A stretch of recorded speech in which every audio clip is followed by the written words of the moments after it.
Halo pecinta movie, selamat datang kembali di channel Gamma. Di video kali ini, saya akan kembali merangkum sebuah alur film. Dan film kali ini berjudul HIT 2 The Second Case yang dirilis pada Desember 2022 kemarin.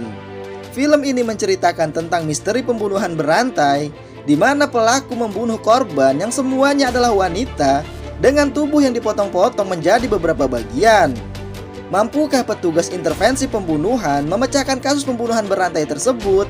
Selamat menonton!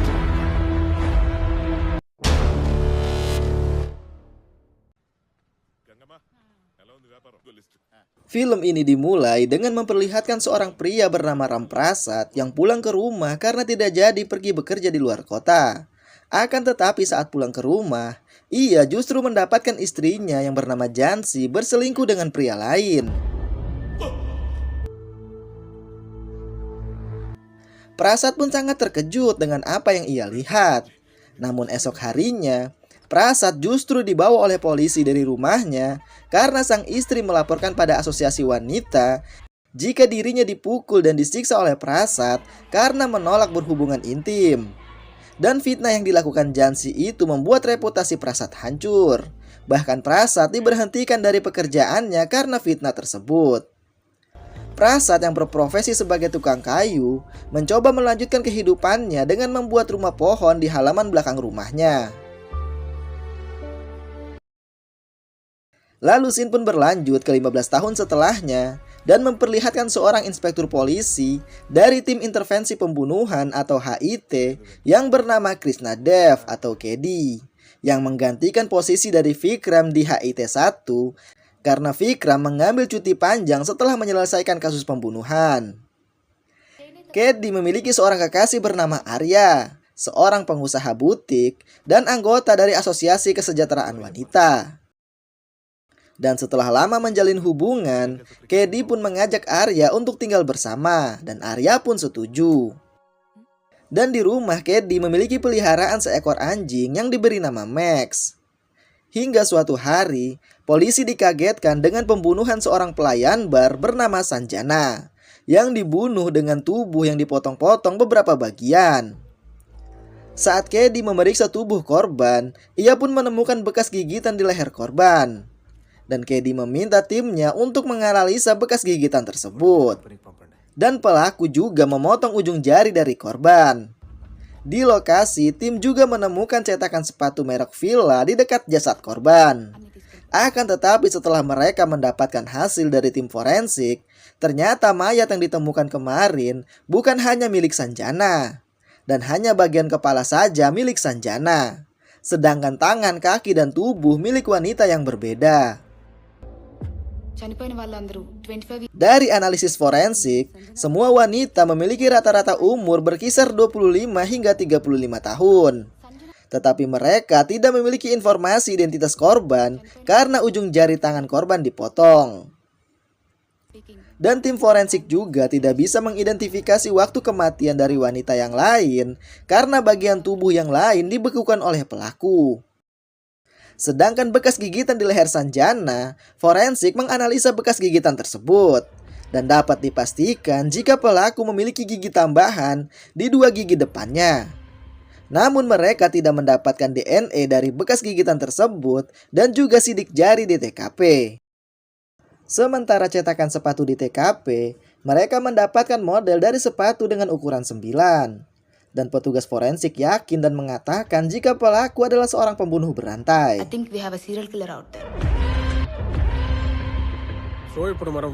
Setelah itu Kedi melaporkan hasil dari tim forensik kepada atasannya bernama Nageswara. Dan Nages meminta Kedi dan tim untuk segera menyelesaikan kasus secepat mungkin.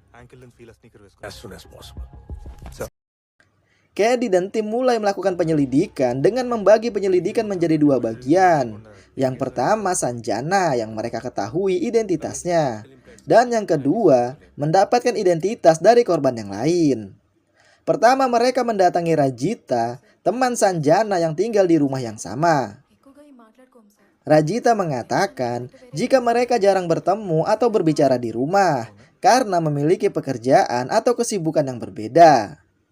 Abilas yang membantu penyelidikan menyuruh Rajita untuk pindah ke tempat lain sementara waktu, karena rumahnya akan sibuk dengan polisi dan tim forensik untuk sementara. Dan Rajita pun tinggal bersama kekasihnya yang bernama Kumar. Setelah itu Kedi dan Farsa mendatangi rumah orang tua Sanjana yang terlihat masih terpukul dengan kematian putri mereka. Dan di rumah orang tua Sanjana, Kedi menemukan foto kecil Sanjana bersama teman-temannya, di mana salah satu anak laki-laki di foto tersebut memiliki gigi tambahan di bagian depan. Dan anak laki-laki tersebut bernama Raghavadu. Kedi dan Farsha langsung pergi ke rumah orang tua Raghavadu, di mana mereka ditunjukkan foto Raghavadu dewasa yang memang memiliki gigi tambahan di depan. Ayah Raghavadu mengatakan jika putranya bekerja di kota Vizag. Dan Kedi langsung meminta alamat Raghavadu dan juga nomor teleponnya. Lalu pada malam hari, Kedi, Farsha, dan Abilas mendatangi rumah Raghavadu, tetapi Raghavadu sedang bekerja. Mereka pun memeriksa rumahnya, dan di sana Kedi menemukan sepatu merek Fila dengan ukuran 9.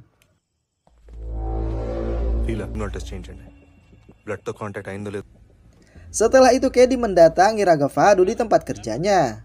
Saat bertemu, Kedi mengajak Raghavadu untuk berbicara.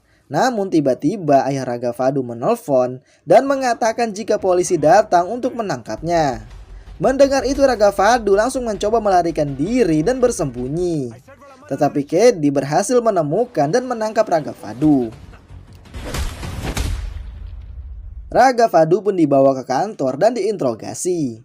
Kedi bertanya mengapa ia membunuh Sanjana dan ketiga gadis lainnya.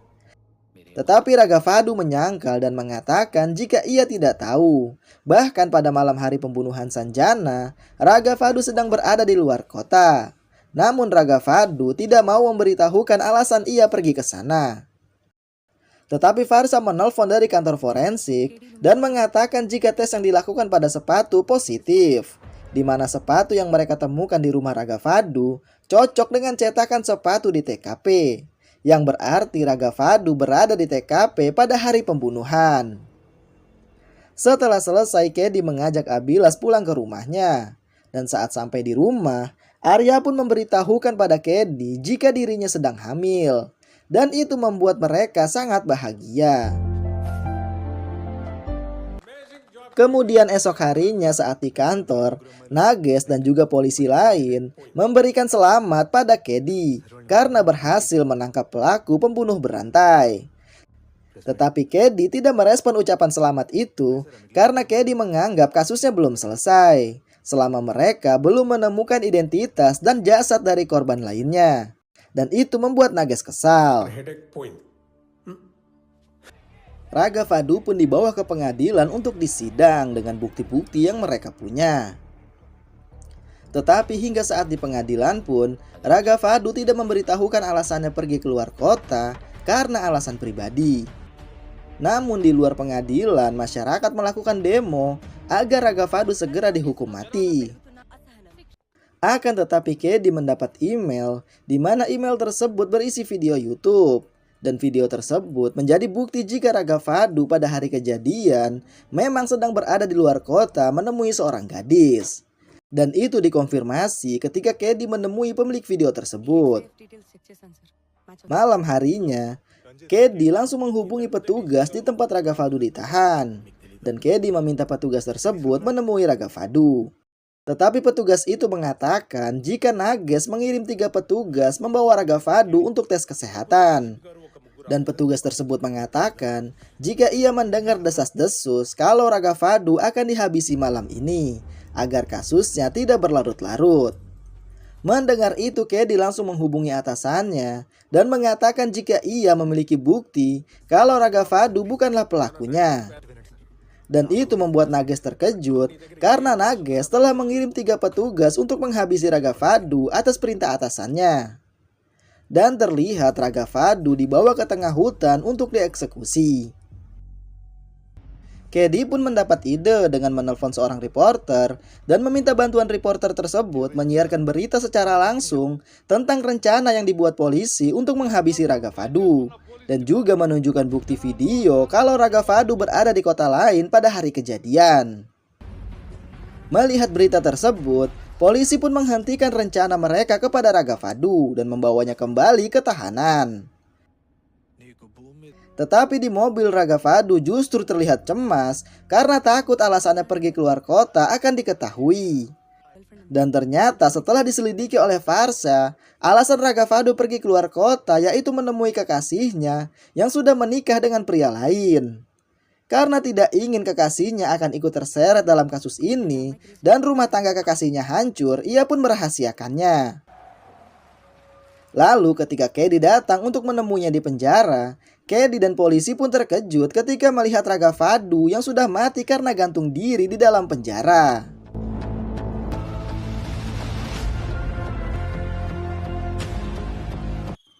Mengetahui kabar kematian Raghavadu, masyarakat pun merayakannya dan memuji kinerja polisi.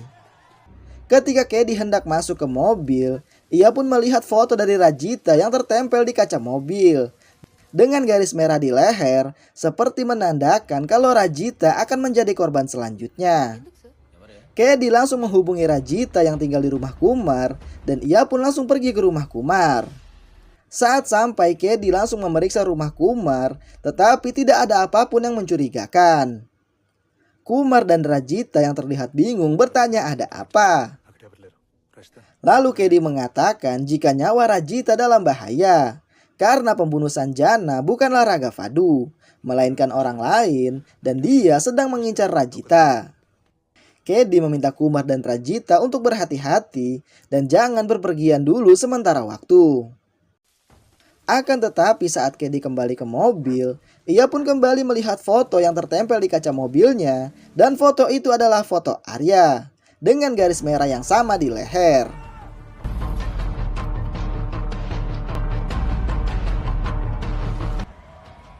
Kedi yang panik langsung bergegas pulang dan mencari Arya. Namun tidak terjadi apapun pada Arya di rumah. Akan tetapi ketika Kedi ke kamar mandi, ia pun melihat gambar tengkorak di cermin.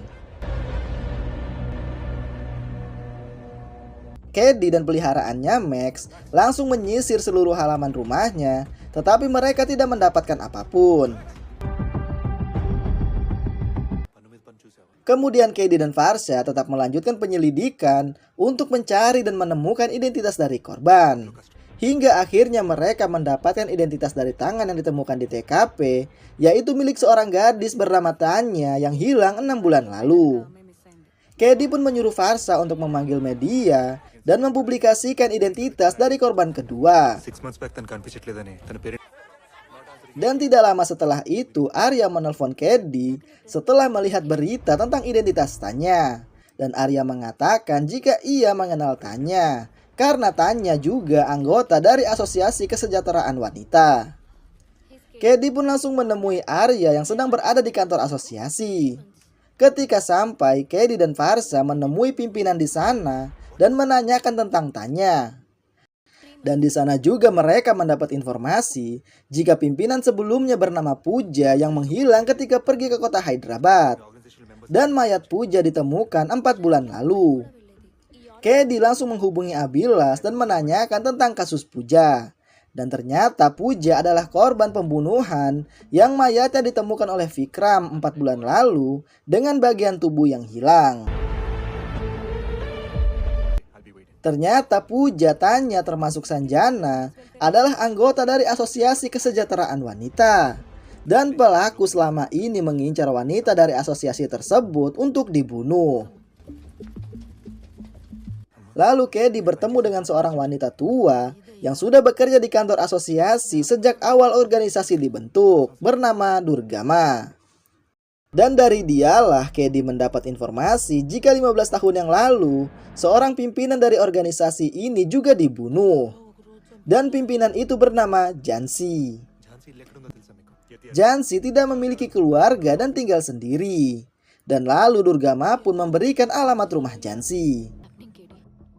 Setelah memerintahkan polisi mengantar Arya pulang, Kedi dan Varsha langsung mendatangi rumah Jansi yang sudah terbengkalai bersama Max.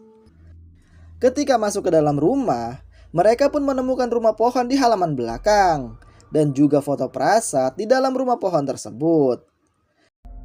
Ternyata rumah itu adalah rumah Prasad yang diselingkuhi dan difitnah oleh istrinya yaitu Jansi 15 tahun yang lalu. Dan rumah pohon itu adalah rumah pohon yang dibuat Prasad. Tetapi Prasad sudah meninggal karena gantung diri 15 tahun yang lalu. Kedi dan Farsa mengetahui itu dari gambar yang mereka temukan di dalam rumah pohon. Dan juga sebuah iklan duka cita di koran yang dibuat oleh putra Prasad dan Jansi. Dan dari beberapa gambar, terlihat putra mereka sangat membenci Jansi yang digambar seperti iblis. Lalu seorang polisi datang ke sana memberikan berkas laporan otopsi Jansi, di mana Jansi dibunuh secara brutal. Kemudian tiba-tiba Max yang ikut ke sana menggonggong dari halaman belakang rumah, di mana rumah pohon di sana dibakar oleh seseorang, tetapi mereka tidak bisa menemukan siapa pelakunya.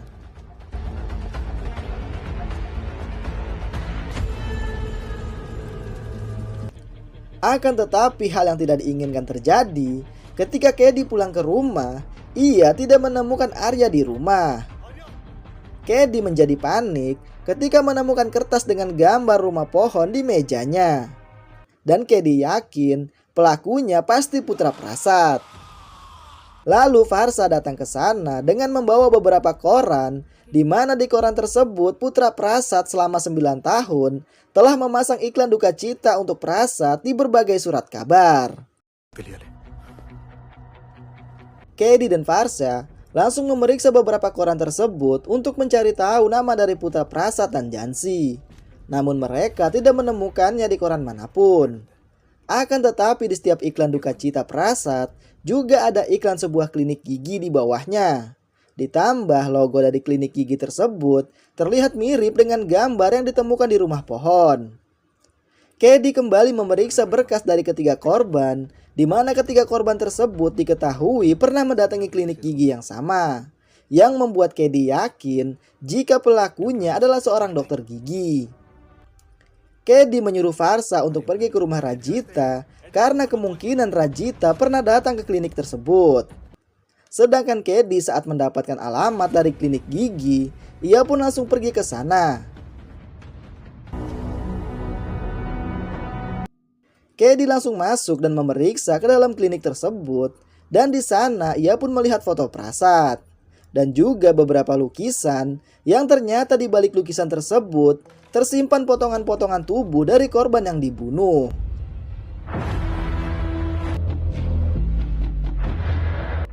Dan nama dari dokter gigi itu adalah Rajiv Kumar Koduri, yang ternyata Rajiv Kumar Koduri adalah Kumar kekasih Rajita. Dan tiba-tiba Kumar langsung menusuk pinggang Kedi dari belakang.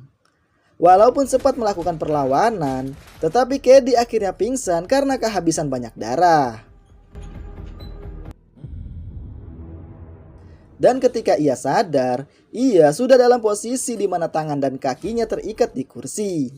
Dan Kumar sedang mengunci pintu ruangan.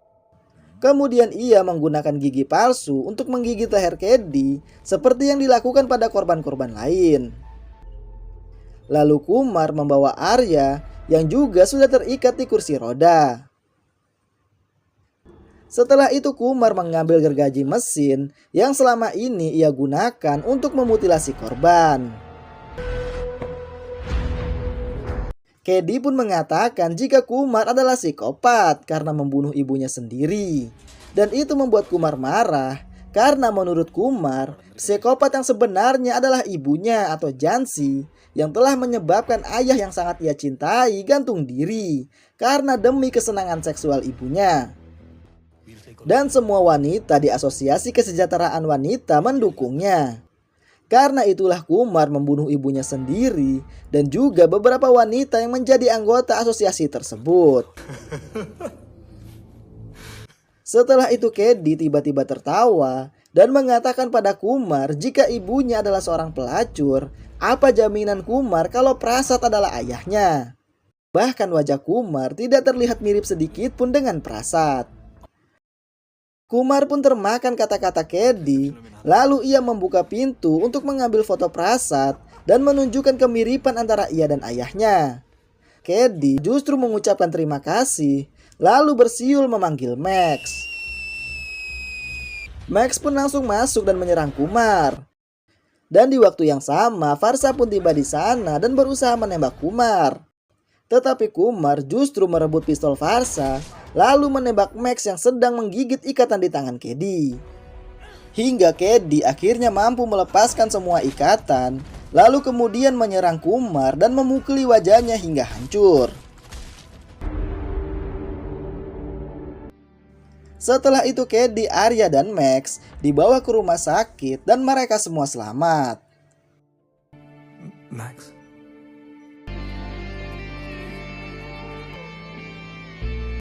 Setelah pulih, Caddy mendatangi rumah orang tua Raga Fadu untuk meminta maaf dan juga mendatangi makam Sanjana.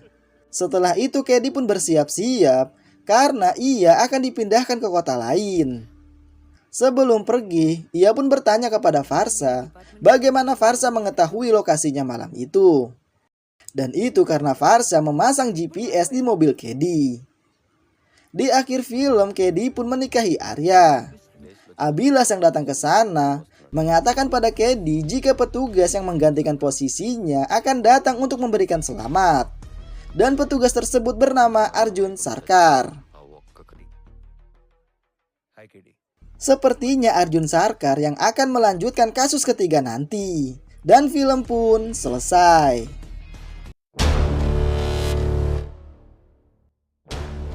Itulah rangkuman alur dari film HIT 2 The Second Case, di mana Caddy berhasil memecahkan kasus pembunuhan berantai yang dilakukan oleh seorang dokter gigi. Sekian video kali ini dan nantikan video selanjutnya. Terima kasih sudah menonton dan sampai jumpa.